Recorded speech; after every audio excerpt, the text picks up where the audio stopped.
अस्सलाम वालेकुम dear student. Next lecture में हम लोगों ने डायबिटीज़ मिलाइटस से मुतलिक पढ़ना है। एक शुगर की बीमारी हम लोग नॉर्मली कहते हैं हमारे पास, ये एक हेरिडिटरी डिजीज़ है जी, याद रखिएगा। इसमें हमारे पास क्या होता है, ब्लड ग्लूकोज लेवल या ब्लड कंसनट्रेशन जो होती है ग्लूकोज की वो इंक्रीज़ होती है, क्योंकि उसमें ऐसा मेटाबॉलिज्म नहीं होता कि वो हमारी बॉडी में प्रॉपर तरीके से क्या कर सके, इंसुलिन पैदा कर सके। तो हम कह सकते हैं कि डायबिटीज़ मिलाइटस एक हेरिडिटरी डिजीज़ है जो एक तरह का हेट्रोजिनस ग्रुप ऑफ डिसऑर्डर है, जो कि एलिवेटेड ब्लड शुगर लेवल की वजह से होता है। तो हम लोग कह सकते हैं कि एलिवेटेड ब्लड शुगर लेवल की वजह से होने वाली इस बीमारी को आप लोग कह देते हैं हमारे पास क्या है, डायबिटीज़ मिलाइटस है। और इसकी हमारे पास यहाँ पर दो किस्में बताई गई हैं, जिसमें टाइप 1 हमारे पास होती है IDDM और दूसरी होती है NIDDM।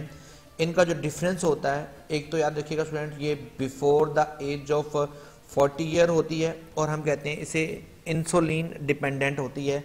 यानी I का मतलब होता है यहाँ पर इंसुलिन और D का मतलब होता है डिपेंडेंट, D का मतलब फिर डायबिटीज़ और M का मतलब मिलाइटस है। डायबिटीज़ मिलाइटस जो इंसुलिन पर डिपेंड करती है और before the age of 40 year हम कहते हैं हमारे पास वो क्या है, एक तरह की IDDM है। और NID नॉन डिपेंडेंट समझ लें इस तरह को। N का मतलब यहाँ पे क्या है, हमारे पास सेकंड टाइप है, जिसे हम लोग कहते हैं हमारे पास नॉन डिपेंडेंट होती है, यानी जी इसमें इंसुलिन की ज़रूरत नहीं होती है और ये नॉर्मली जो होती है एज ऑफ 40 ईयर्स के बाद होती है। तो जो हमारे पास टाइप 1 है इसको जुवेनाइल डायबिटीज़ भी कहा जाता है, जुवेनाइल डायबिटीज़ मिलाइटस कहते हैं इसको। तो याद रखिएगा स्टूडेंट, जुवेनाइल डायबिटीज़ मिलाइटस का मतलब ये होता है हमारे पास जो लड़कपन की डायबिटीज़ होती है उसे कहा जाता है, यानी ये हमारे पास IDDM को ही कहा जाता है, ये हमारे पास है। नॉर्मली इसमें जो ज़्यादातर इशू होता है वो ये होता है कि हमारे पास डायबिटीज़ का जो मेन इशू है वो होता है ओबेसिटी, मोटापा होता है। तो हमारे पास डायबिटीज़ जो होती हैं वो जो मेजर वजूहत बनती हैं हमारी बॉडी में वो किस किस पर जाती हैं, किडनी फेलियर हो सकता है डायबिटीज़ की वजह से, अडल्ट में ब्लाइंडनेस हो सकती है, लोअर लिम्ब अबॉर्शन हो सकती है, नीचे के जो धड़ होती हैं हमें काटने पड़ सकते हैं, हार्ट डिजीज़ का प्रॉब्लम भी हो सकता है। तो मेजर टाइप्स आपको बताती हैं कौन कौन सी हैं। अब हम कहते हैं कि टाइप 1 पर थोड़ी सी बात करते हैं। इसे आल्सो कॉल्ड क्या कहते हैं, juvenile diabetes because is usually occur in early age before the 40 year, 40 साल से पहले पहले होती है।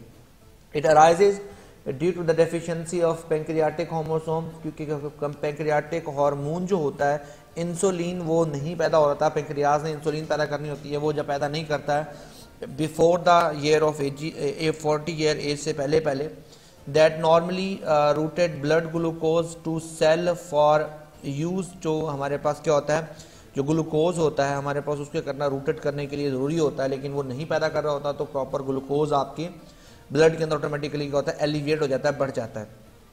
टाइप 1 जो है IDDM, जिसे आपने कहा है हमारे पास एन ऑटो इम्यून डिसऑर्डर है। इसमें क्या होता है, इम्यून सिस्टम बैकफायर करता है और मैन्युफैक्चर्ड करता है ऑटो एंटीबॉडीज़ को अगेंस्ट किसके, बॉडी ऑन सेल। और हमारे पास क्या होता है, किसी वायरल इन्फेक्शन की एक्टिवेट होने की वजह से ऑटो इम्यून सिस्टम रिस्पॉन्स करता है, जिसमें टी लिम्फोसाइट याद होगा आपको, ये ब्लड सेल है हमारे वाइट ब्लड सेल की किस्म होती है।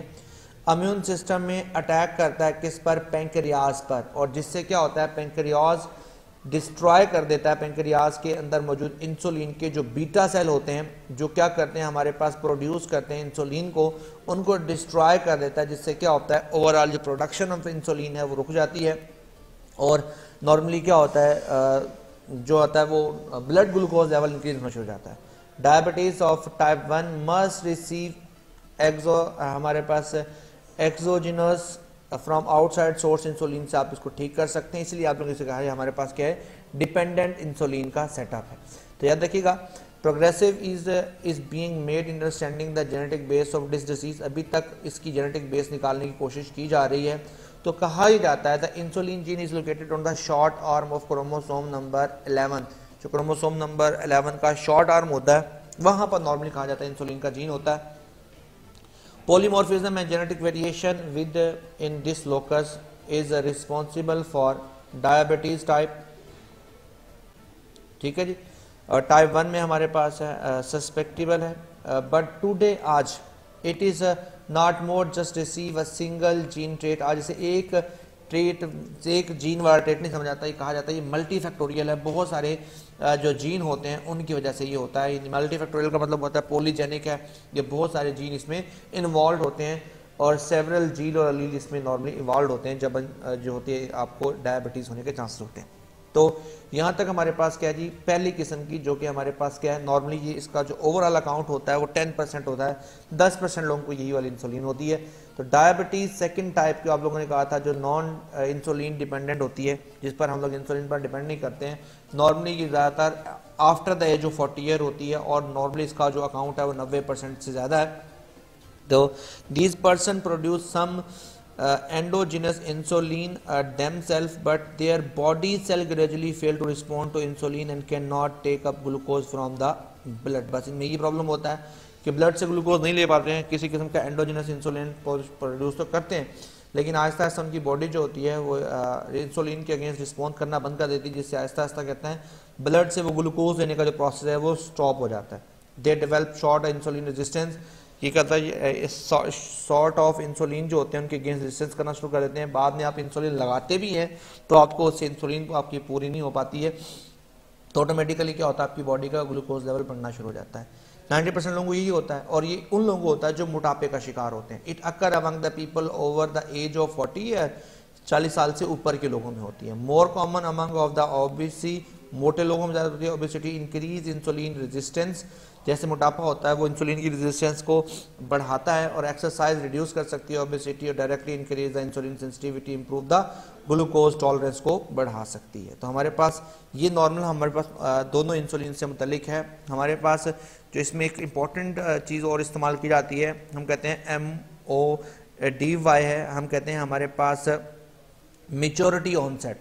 MODY जो है हमारे पास क्या है जी, मेच्योरिटी ऑनसेट क्या है हमारे पास, diabetes of the young people MOD। यानी इसमें क्या होता है, एक होती है 25 साल से पहले की डिसऑर्डर होती है। इसमें हमारे पास क्या होता है जी, कहा जाता है about 2 to 5% of type second, ठीक है। Diabetes get the disease early in the life before 25 year of the age, it called maturity onset diabetes MODY का मतलब क्या होता है कि 25 साल से पहले जो होता है ज़्यादातर क्या होती है, जो सेकंड टाइप की डिजीज़ हो जाती है। इसमें हम कहते हैं एक्सरसाइज वगैरह करके अपने मोटापे को कम करके अपनी डायबिटीज़ को ठीक कर सकते हैं। MODY can inherited as a autosomal dominant trait कहा जाता है इसे।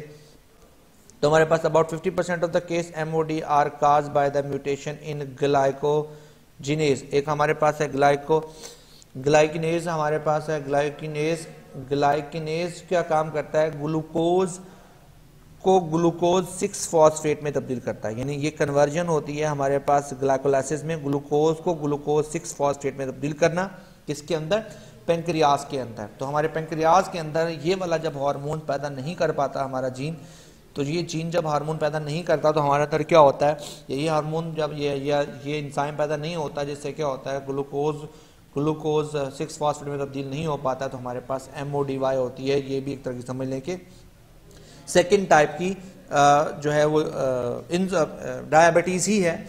लेकिन इसमें जो इंपॉर्टेंट चीज़ समझने वाली है वो हमारे पास क्या है कि इसको आप लोग जल्दी ठीक कर सकते हैं। किस तरह से मैंने आप लोगों को बताया था, एक्सरसाइज करके अपने मोटापे को कम करके। It can also be caused by mutation only for other gene. 4 और जीनों के अंदर जो होते हैं वो इनकोडिंग में क्या होता है, ट्रांसक्रिप्शन फैक्टर्स के अंदर क्या प्रॉब्लम के बाद क्या होता है, पेंक्रियाज में डेवलपमेंट होती है और ट्रांसलेशन आपको थोड़ा सा पढ़ा हुआ है, तो जो भी होता है उसमें डिसऑर्डर होने की वजह से प्रॉब्लम हो सकता है। इसके अलावा हमारे पास जो है वो 4 और जीन भी इसको ऊपर अफेक्ट करते हैं। But these 4 MOD genes do not play a significant role in the adult onset type second. ये ज़्यादातर इसमें रोल नहीं प्ले करते हैं। तो याद रखिएगा स्टूडेंट्स, ये आपके पास क्या है कि अगर हमारे जीन ग्लाइकोकानेज पैदा ना कर पाए, ग्लाइकोकानेज एक एंजाइम है जो क्या करता है, ग्लूकोज 6 फॉस्फेट को लेकर आता है, कहाँ से, ग्लूकोज से, किसके अंदर, पेंक्रियाज के अंदर। अगर ये काम करना हमारी बॉडी का सेटअप ना कर पाए तो हम क्या कहते हैं हमारे पास वो क्या है, एक्चुअली डायबिटीज़ का प्रोसेस मुकम्मल नहीं कर पा रहा है। तो आई होप सो कि स्टूडेंट्स आपको ये टॉपिक समझ आया होगा। ये आपका चैप्टर ख़त्म हो चुका है। इसमें आप लोगों के जो नॉर्मल क्वेश्चंस थे वो आपको बता दिए गए हैं अकॉर्डिंग टू शॉर्ट सिलेबस। इंशाल्लाह फिर भी अगर कुछ रह जाएगा तो आपको जब फिजिकल क्लासेस में आएंगे तब आपको बताएंगे। तो इंशाल्लाह नेक्स्ट लेक्चर में मिलते हैं। ये बड़ा इंपॉर्टेंट क्वेश्चन था, ये बड़ा इंपॉर्टेंट टॉपिक भी है एनुअल पॉइंट ऑफ व्यू से। तो इसमें हमारे पास IDDM और NIDDM में क्या डिफरेंस है ये आ जाता है, MODY क्या चीज़ है, ये शॉर्ट क्वेश्चन बड़ा इंपॉर्टेंट है।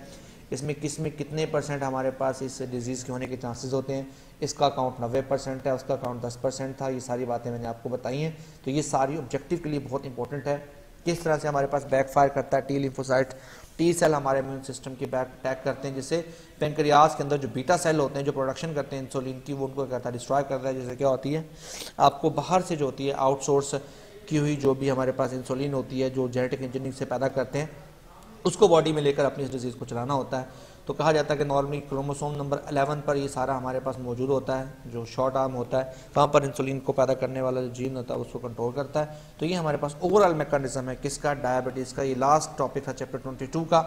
तो आपने इसको अच्छी तरह से याद भी करना है, समझना भी है, लिखना भी है। तो इंशाल्लाह नेक्स्ट लेक्चर में मिलते हैं नेक्स्ट चैप्टर के, तब तक के लिए अल्लाह हाफिज़।